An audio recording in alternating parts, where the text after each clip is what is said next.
Si existe algo en la vida de lo que todos estamos seguros es que se acaba, se termina. El camino llega a su fin y ahí es donde todos somos iguales. Pero la forma de llegar a ese momento, desafortunadamente, no es similar en todos los casos. La enfermedad o los desafortunados designios del destino conllevan un fin nada agradable en muchos de los casos. La filosofía del derecho, y más en concreto la bioética, han motivado el nacimiento hace unas décadas de lo que se denomina comúnmente testamento vital. También voluntades anticipadas o instrucciones previas.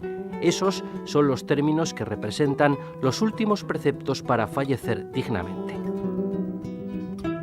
El testamento vital o voluntades anticipadas o instrucciones previas, que así se llama también en la ley, se aprobó como derecho de todos los ciudadanos en el año 2002, en la ley 41/2002, que establece los derechos del ciudadano en el ámbito de la salud. Y uno de ellos precisamente es este, es decir, un documento en el cual una persona capaz, mayor de edad y libre, expresa sus voluntades, sus deseos acerca de qué tratamientos quiere que se le apliquen al final de la vida o también después de su fallecimiento, el destino de sus órganos o de su cuerpo. En este sentido, este es un derecho, como digo, que se ha establecido en el año 2002 ya.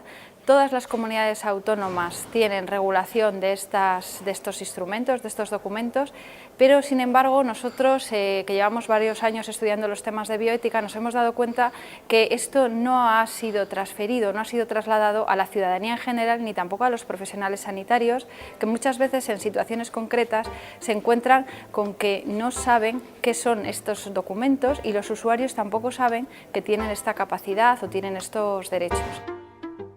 Muchas son las dudas que aparecen en esos últimos días. Para ello nació la bioética allá por los años 70, para conciliar las dicotomías entre medicina y ética. Primero habría que intentar definir el concepto de muerte, discutido durante muchos años. En 1968 se propone la muerte encefálica, cerebral, como criterio determinante. Los pacientes que llegan al hospital en ese estado a menudo continúan bombeando sangre desde el corazón. Aquí actúa la bioética porque son candidatos para donar órganos. Ha habido muchos debates sobre la legitimidad, sobre la oportunidad y la racionalidad de asumir que estas personas están muertas.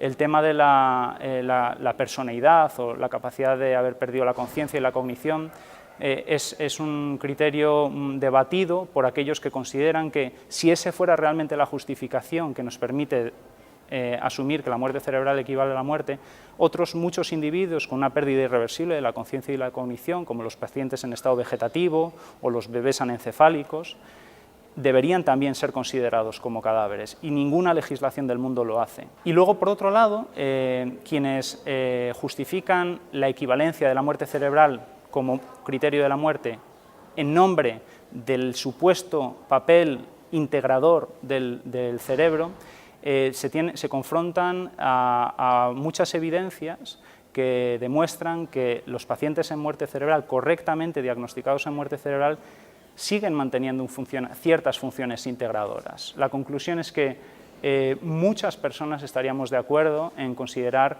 que los pacientes en muerte cerebral no tiene ningún sentido mantenerlos conectados. Lo más lógico sería parar todos los tratamientos que los mantienen algunas de sus funciones.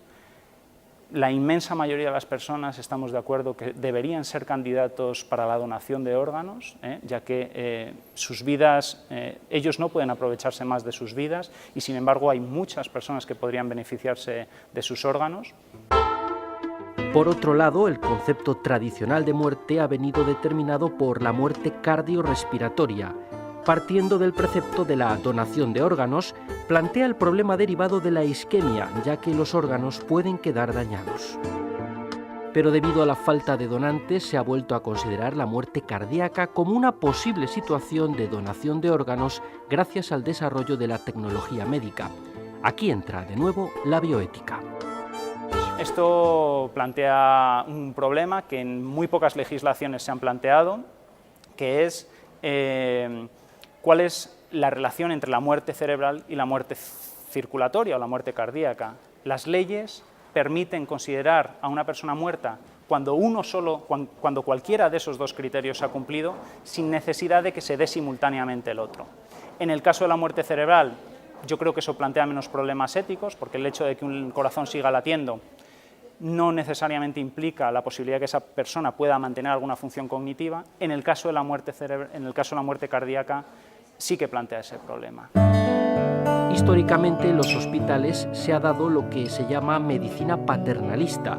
El médico, poseedor de los conocimientos, decide y aplica el tratamiento que considera oportuno sin necesitar la opinión del paciente. Esto ha cambiado. La autonomía de la persona se extiende al ámbito hospitalario, donde la bioética tiene mucho que decir.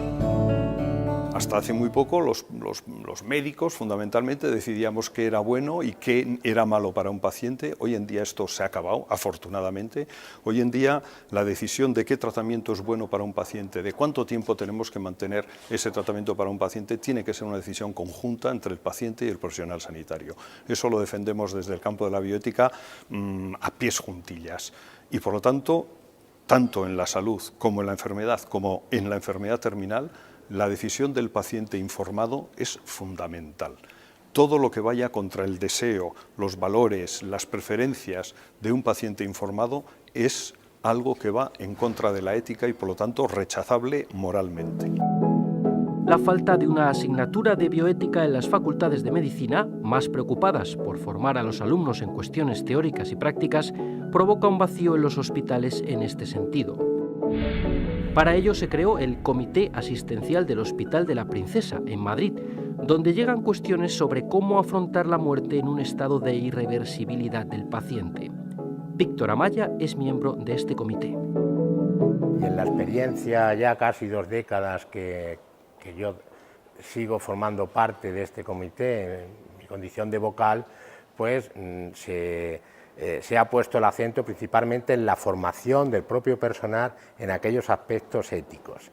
Se ha puesto el acento en estos informes y recomendaciones que solicita para ayudar a la toma de decisiones. También en lo que se conoce como casos clínicos, pero esto no es un porcentaje muy alto. Principalmente es la formación y los informes y sugerencias que el propio comité hace y que, bueno, pues sirve de bálsamo un poco y de apoyo, aunque no es una cuestión de dar una respuesta como pudiera ser 2 y 2 son 4, sino que la metodología que se aplica en las deliberaciones del Comité de Ética Asistencial, y empleo la palabra deliberación porque la deliberación es lo que intenta conjugar lo que es la ética con los aspectos jurídicos. La profesora de Filosofía del Derecho de la UNED, Ana María Marcos del Cano, encabeza un proyecto de investigación que trata de poner en valor las tan delicadas decisiones de la bioética. En el proyecto están presentes profesionales del derecho, de las ciencias de la salud, economistas, filósofos y médicos, todos ellos inmersos en la optimización de la información y gestión de las instrucciones previas, que es como se llama el proyecto. En este sentido, el año pasado, el Ministerio de Ciencia e Innovación, a un grupo de profesionales de distinta especialidad, pues médicos, abogados, filósofos, nos ha financiado un proyecto de investigación sobre el testamento vital y el modo también de optimizar esta información y dar a conocer estos instrumentos.